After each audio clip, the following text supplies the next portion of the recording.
नमस्कार, स्वागत करती हूं आप सभी का भारत 24 पर। मैं हूं आपके साथ पूर्णिमा मिश्रा और वक्त है इंडिया स्टोरी का। आज का इंडिया स्टोरी शो आप किस जगह से देख रहे हैं ये मायने रखता है, क्योंकि उसी जगह से आप अगले आधे घंटे में आज की इंडिया स्टोरी को महसूस करने वाले हैं। अगर आप अपने घर में इंडिया स्टोरी देख रहे हैं तो आप ये सवाल करिए कि आपको घर किस तरह का पसंद है। अगर आप इंडिया स्टोरी बाजार में अपनी दुकान से देख रहे हैं तो सवाल करिए कि आपको अपनी दुकान किस तरह की पसंद है। अगर आप आज का इंडिया स्टोरी अपने ऑफिस में बैठकर देख रहे हैं तो ये सवाल करिए कि आपको ऑफिस किस तरह का पसंद है। अगर आप आज का इंडिया स्टोरी बस में, ट्रेन में ट्रैवल करते हुए देख रहे हैं तो खिड़की से जरा बाहर देखिए और ये सवाल करिए कि आपको बाहर का वातावरण किस तरह का पसंद है। आपको बाबा बागेश्वर याद होंगे, जो सिर्फ बातों को सुनकर सामने वाले के मन की बात को बता देते हैं। वैसा ही कुछ हम कहें तो आप सभी के जवाबों में एक जवाब जरूर शामिल होगा। वो जवाब होगा साफ, सुंदर और स्वच्छ। मतलब ये कि आप चाहते हैं कि आपका घर, आपकी दुकान, आपका ऑफिस साफ हो, स्वच्छ हो, सुंदर हो। आप जब सड़क पर सफर करें तो आसपास आपको साफ सफाई नजर आए, आपका वातावरण साफ नजर आए। अब हम अपने घर में तो साफ सफाई से रह लेंगे, लेकिन क्या उतनी ही गंभीरता हम बाहर होने वाली साफ सफाई को लेकर दिखाते हैं? क्योंकि जितनी हमारी आबादी है, अगर हम सभी लोग गंदगी फैलाते रहें तो कोई भी म्युनिसिपैलिटी, कोई भी सफाई कर्मी उसको साफ कर ही नहीं सकता। मतलब ये कि हमारे शहर, हमारे गांव, हमारा जिला, हमारा देश कितना साफ है ये आप और हम तय करते हैं। लेकिन सवाल है कि क्या हमने इसको लेकर कभी कुछ किया?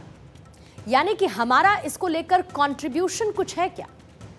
हमने अपने देश को साफ रखने के लिए क्या कुछ किया, और किया तो कब किया, और अगर किया तो हमारा शहर, हमारा गांव, हमारा देश कितना बदला है?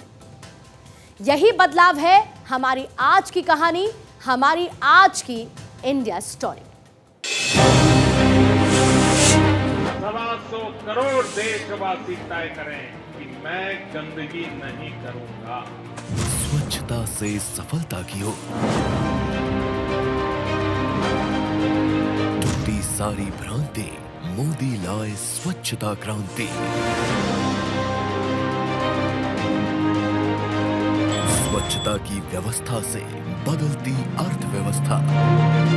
हमारी इस भारत मां को अब गंदा नहीं रहने दें। भारत की स्वच्छता क्रांति।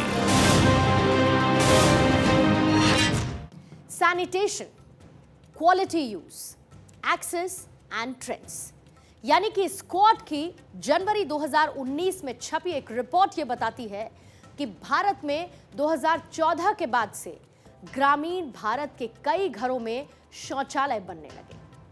लेकिन इसके बावजूद 44% लोग खुले में शौच के लिए जाते हैं। और खुले में शौच जाने वाले लोगों को यह लगता है कि खुले में शौच जाना और शौचालय में शौच जाना एक ही बात है, इसमें कोई अंतर ही नहीं।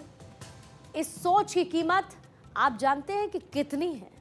इस सोच से हर साल 3 लाख लोग मर जाते हैं। लेकिन 2021 आते आते खुले में शौच से होने वाली मौतों का आंकड़ा 1 लाख से भी कम हुआ। इसका मतलब यह है कि हम सब मिलकर सही दिशा में आगे बढ़ रहे हैं। एक देश जब आगे बढ़ता है तो उसकी तस्वीरें भी आगे बढ़ती हैं, उन तस्वीरों पर भी बात होती है। अब आपको मैं एक तस्वीर दिखाने वाली हूं और यह तस्वीर है भारत के सबसे साफ शहर यानी कि इंदौर की। अब जरा आप इस तस्वीर को देखिए और आप ये सोचिए कि क्या आपका शहर इंदौर से साफ है?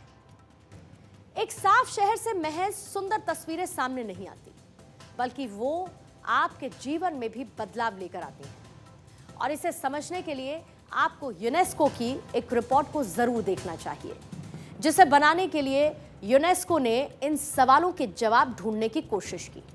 वो सवाल क्या है? वो सवाल ये है कि स्वच्छता के घरेलू और सामुदायिक आर्थिक लाभ क्या है। इसका मतलब यह है कि स्वच्छता का इंडिविजुअल फायदा क्या है। ग्रामीण क्षेत्रों में बेहतर स्वच्छता और साफ सफाई की घरेलू और सामुदायिक लागत क्या है। मतलब स्वच्छता बनाए रखने के लिए कॉस्ट क्या है, लगता क्या है। ग्रामीण क्षेत्रों में बेहतर स्वच्छता और साफ सफाई के लाभ की तुलना में लागत क्या है। मतलब स्वच्छता बनाए रखने में लागत से ज्यादा लाभ क्या है। क्या एक ग्रामीण अपनी सेविंग से यह लागत चुका सकते हैं, और अगर चुका सकते हैं तो इसमें उन्हें कितना समय लगेगा। इन सवालों के जवाब में यह सामने आया कि स्वच्छता एक व्यक्ति के जीवन में आर्थिक आधार पर सीधा असर करती है। चिकित्सा लागत को कम करना, यानी कि बीमारी कम होने से चिकित्सा लागत में भी कटौती देखने को मिलती है। एक एवरेज के हिसाब से 8,000 से ज्यादा की बचत देखने को मिलती है। दूसरा फायदा क्या होता है? समय की बचत होती है। बीमारी और ओपन डेफिकेशन से होने वाले समय को बचाया जा सकता है, जिसको अगर आप प्रति परिवार प्रति वर्ष, यानी कि हर साल के एवरेज में अगर आप इसको पैसों की वैल्यू पर कन्वर्ट करके देखें तो करीब 26,000 रुपए से ज्यादा होता है। बचाए गए जीवन का मूल्य, यानी कि कम मृत्यु दर के कारण बचाए गए जीवन का आर्थिक मूल्य करीब 17,000 रुपए प्रति परिवार प्रति वर्ष होता है। प्रॉपर्टी की कीमत में भी फर्क आता है। स्वच्छता के चलते करीब 18,000 रुपए का फायदा एक प्रॉपर्टी पर बीते 10 सालों में देखने को मिला है। ये यूनेस्को की रिपोर्ट के आंकड़े हैं जो उन्होंने ग्रामीण क्षेत्रों में सर्वे करके जारी किए हैं। विकसित देशों में हमारे देश की तस्वीर हमेशा ऐसी दिखाई जाती रही है जहां पर गंदगी है, गरीबी है। इसे कहते हैं कि ग्लोबल लेवल पर एक नैरेटिव बिल्ड करना। जैसे कि अगर आपको मैं कहूं कि अगर आप किसी फिल्म को देखेंगे और उस फिल्म में भारत की तस्वीर दिखाने की कोशिश की गई है, तो आप नोट करेंगे कि तस्वीरों में भारत में फैली हुई गंदगी, भारत में विकसित हुई गरीबी, भारत में विकसित हुआ कुपोषण, और इस तरीके का एक नैरेटिव बिल्ड करने की कोशिश ग्लोबली की जाती है। और इस नैरेटिव की वजह से कई दशकों तक भारत में विकास की रफ्तार धीमी रही।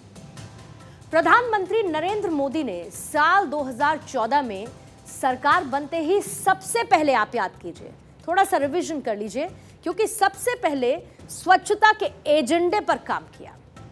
क्या हमारा देश स्वच्छ नहीं हो सकता है? अगर 125 करोड़ देशवासी तय कर लें कि मैं कभी गंदगी नहीं करूंगा, तो दुनिया की कौन सी ताकत है जो हमारे शहर गांव को आकर के गंदा कर सके? क्या इतना सा संकल्प नहीं कर सकते? प्रधानमंत्री मोदी ने स्वच्छता पर बात करते ही साथ ही देश की मेंटालिटी को चेंज किया, यानी कि मानसिकता को बदला। और ये एक बड़ा गेम प्लान था। इसको आप समझिए, किसी देश में अगर स्वच्छता पर काम करना हो तो सरकारें सफाई कर्मियों की संख्या को बढ़ाने, शहर शहर में सफाई वाली गाड़ियों की संख्या बढ़ाने, स्वच्छता के लिए इंफ्रास्ट्रक्चर को बिल्ड करने, बेटर सीवेज सिस्टम बनाने पर ध्यान देती हैं। ये एक कॉपी पेस्ट फॉर्मूला है जो कि हर देश में, हर शहर में, हर गांव में अपनाया जाता है, जहां पर स्वच्छता और काम करने के लिए इन्हीं पॉइंट्स को उठाकर इंप्लीमेंट किया जाता रहा, यानी कि इनको लागू किया जाता रहा। लेकिन आप खुद से एक सवाल पूछिए कि क्या भारत जैसे दुनिया की सबसे बड़ी आबादी वाले देश में यह फॉर्मूला कभी भी काम कर सकता है? इतिहास कहता है कि बिल्कुल भी नहीं। और इसीलिए प्रधानमंत्री नरेंद्र मोदी ने एक नया तरीका, एक नई तरीके की अप्रोच को अपनाया। उन्होंने सोर्स का काम किया। उन्होंने देश के लोगों की मेंटालिटी को ही बदल कर रख दिया। प्रधानमंत्री नरेंद्र मोदी ने जब स्वच्छता पर बात की तो पूरे देश ने उस बात को सुना। प्रधानमंत्री नरेंद्र मोदी ने, आपको याद होगा, जब खुद झाड़ू उठाई और सफाई करने लगे तो पूरे देश ने उन तस्वीरों को देखा भी और उन तस्वीरों को जहन में बसा लिया। बीते महीने की वो तस्वीर भी आपको याद होगी जब प्रधानमंत्री नरेंद्र मोदी ने एक YouTube स्टार के साथ झाड़ू लगाई थी और स्वच्छता पर बात की थी। आपको पहले वो तस्वीरें दिखा देते। फिटनेस के लिए आप इतनी मेहनत करते हैं, उसमें ये स्वच्छता अभियान कैसे मदद करेगा? वातावरण को स्वस्थ रखना तो हमारा कर्तव्य है। वो स्वस्थ तभी हम स्वस्थ हैं। हमारे सोनीपत में, गांवों में कैसा है लोगों का स्वच्छता का में विश्वास कैसा है? अब थोड़ा सा ज्यादा ध्यान दे रहे हैं मूड बना स्वच्छता की तरफ। हाँ। अंकित, आप फिजिकल एक्टिविटी के लिए कितना समय देते हैं? तो दिन में 4 से 5 घंटे। आपको भी देख के थोड़ा सा मोटिवेट होते हैं कि आप भी इतनी एक्सरसाइज करते हो। मैं ज़्यादा एक्सरसाइज नहीं करता, लेकिन रोजमर्रा की जिंदगी के लिए जितना चाहिए, लेकिन मैं डिसिप्लिन फॉलो करता हूँ। यहां पर प्रधानमंत्री मोदी ने अपने एक्शन से देश में स्वच्छता को लेकर एक नया नैरेटिव सेट किया। थोड़ा समय और पीछे चली जाती, जब 2014 में सरकार बनने के बाद प्रधानमंत्री मोदी ने स्वच्छता अभियान पर फोकस किया था तो उसके एम्बेसडर्स भी सामने रखे थे। जैसे कि बड़े बड़े सेलिब्रिटीज को स्वच्छता अभियान का एम्बेसडर बनाया गया था, क्योंकि उन सेलिब्रिटीज को फॉलो करने वाले लोगों की संख्या बहुत ज्यादा है। यानी कि अगर वो एम्बेसडर्स स्वच्छता बनाए रखने की बात करेंगे तो उनको फॉलो करने वाले लोग भी उसी स्वच्छता अभियान को फॉलो करेंगे और अपने आसपास गंदगी नहीं होने देंगे। और यही नैरेटिव सेट करने वाले थे देश के प्रधानमंत्री नरेंद्र मोदी, जिन्होंने लोगों के मन में ये बात बैठा दी कि कचरा वाला एक कचरा वाला नहीं होता, बल्कि कचरा वाला वो होता है जो कि कचरे को फैलाते हैं। हो सकता है कि आप में से भी कुछ लोग ऐसे हों जो अपने आसपास गंदगी फैलाते हैं। तो दरअसल कचरे वाले वो लोग हैं जो कि कचरे को फैलाते हैं। प्रधानमंत्री नरेंद्र मोदी ने लोगों के जहन में इस बात को इनबिल्ट करने का काम किया कि हम सभी अगर खुद गंदगी फैलाना बंद कर दें तो गंदगी होगी ही नहीं। प्रधानमंत्री नरेंद्र मोदी के इस नैरेटिव से सबसे पहले हमारी सड़कें साफ दिखने लगी, हमारे पब्लिक पार्क पहले से ज्यादा साफ दिखने लगे, हमारे शहर साफ दिखने लगे। जरा आप याद कीजिए कितनी बार बाहर निकलने के बाद जब प्रधानमंत्री मोदी ने इस नैरेटिव को सेट किया, जब आपकी मानसिकता में ये बदलाव लाया, तो कितनी बार शायद आपके हाथ में कोई कूड़ा, कोई गंदगी, कोई कचरा, कोई पैकेट होगा और आपने सोचा होगा कि मैं इसको पहले की तरह बाहर फेंक दूं। तो आपके जहन में एक बार यह ख्याल जरूर आया होगा कि मैं इसको अभी फिलहाल अपने पास रख लेता हूं और इसको मैं कचरे के डिब्बे में ही डालता हूं। आप सिर्फ लंदन की सड़कों पर घूमने वाला एक युवा चॉकलेट खाने के बाद रैपर सड़क पर ना फेंककर जेब में रखता है, बल्कि यही माइंडसेट अब भारत में आपके और हमारे मन में भी आ चुका है।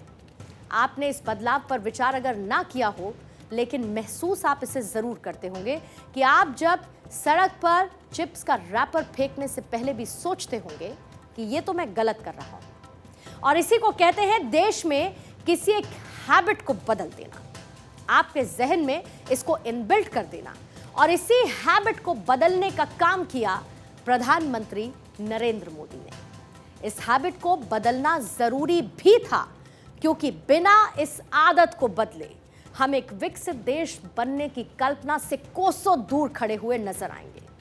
इसको आप ऐसे समझिए कि क्या आप कभी ये सोच सकते हैं कि अमेरिका की सड़कों पर चलते हुए आपको सड़क किनारे गंदगी देखने को मिले, शहर के बीचों बीच आपको कूड़े के पहाड़ देखने को मिले, घरों के बाहर लोग कचरा फेंकते दिखें? नहीं सोच सकते आप। और यही वो सोच है जिसके चलते विकसित देश को मंजिल बनाकर चलने से पहले हमें अपना शहर, अपना देश, अपना घर, अपने घर के बाहर की सड़क को साफ करना होगा। स्वच्छ भारत आर्थिक तरक्की का एक ही इंग्रेडिएंट है। जब हमारा देश साफ होगा तो यहां पर विकास होगा। साफ शहर में लोग बड़े बड़े मार्केट बनाते हैं, साफ शहर में बिजनेसमैन मॉल्स खोलते हैं, बड़े बड़े स्कूल्स खोले जाते हैं, साफ देश में ही विदेशी निवेश भी बढ़ता है। साफ सुथरी सड़कों से देश की तस्वीर बदलती नजर आती है और देश की तस्वीर सुंदर नजर आती है। साफ सफाई से हम और आप कम बीमार पड़ेंगे, जिससे आपका जो चिकित्सा व्यय है, यानी कि जो आप अपनी हेल्थ को लेकर पैसा खर्च करते हैं, वो पैसा भी आप बचा पाएंगे। साफ सफाई से प्रदूषण कम होगा, जो कि हमारे भविष्य को, हमारे आने वाली जनरेशन को, हमारे कल को सेफगार्ड करेगा।